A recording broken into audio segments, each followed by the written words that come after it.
आहे आपल्याला काय वाटतं? काल परवा सर्व माध्यमांनी एक्झिट पोलचे आकडे दाखवले. खरं तर माझी अपेक्षा थोडी वेगळी होती. मात्र सांगली लोकसभा मतदारसंघाबाबत सगळेच एक्झिट पोल हे सांगलीत अपक्ष निवडून येणार, मी निवडून येणार असं दाखवतात.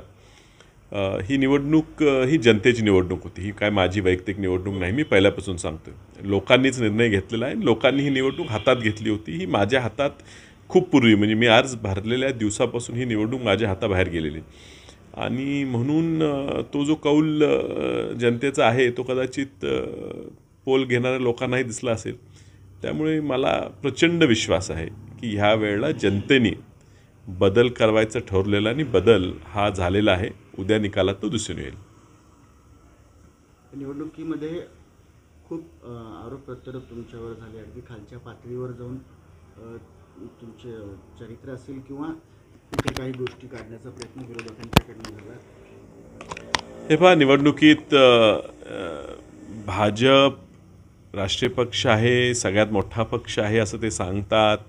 400चा आकडा पार करतील असं ते बोलतात. अशा परिस्थितीत एखादा अपक्ष उमेदवार पडावा किंवा वसंतदादांचा नातू ह्या ठिकाणी पराभूत व्हावा, ह्यासाठी ज्या पातळीवर ही निवडणूक न्यायचा उमेदवाराने प्रयत्न केला त्यात त्यांची संस्कृती दिसून येते. ही केलेली गोष्ट लोकांना आवडलेली नाही. मुळात सांगली ही परंपरागत खूपच शांत लोक आहेत. सांगलीचे लोक, ह्यांना अहंकार चालत नाही आणि अहंकार जास्त झाला होता मावळत्या खासदारांचं, म्हणून लोकांनी मला उभं केलं होतं. आता असं असताना पुन्हा काहीतरी खालच्या पातळीवर जाऊन टीका करणं हे त्यांना काय फायद्याचं ठरलं आहे असं मला काय वाटत नाही. आणि हे उद्याच्या निकालात तुम्हाला दिसून येईल. तुमची काँग्रेसमधली बंडखोरी होती, महाविकास आघाडीवर याचा वेगळा परिणाम झालेला आहे. अगदी आघाडी तुटूसपर्यंत या सगळ्या गोष्टी घडलेल्या आहेत. तुमच्यामुळे हे सगळं घडतं आहे असं.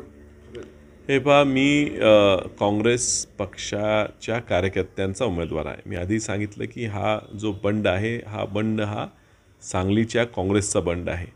आता ह्यातनं मी सांगतानाही सांगितलं की महाविकास आघाडीच्या खरा उमेदवार, महाविकास आघाडीच्या विचाराचा उमेदवारच मी आहे.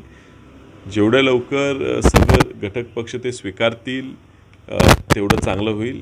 ह्या सांगलीच्या निवडणुकीवरनं महाविकास आघाडीच्या घटक पक्षांनी विसरू नये की लढाई ही भाजप विरोधी आहे आणि भाजप विरोधी लढाईत जे करणं गरजेचं होतं ते सांगलीतल्या सर्व महाविकास आघाडीचे घटक पक्ष आहेत. सबस्क्राईब करा तिचा जागर न्यूज, शेजारी दिलेलं बेल आयकॉन म्हणजे घंटी दाबा, जेणेकरून तुम्हाला आमच्या साऱ्या अपडेट्स येत राहतील.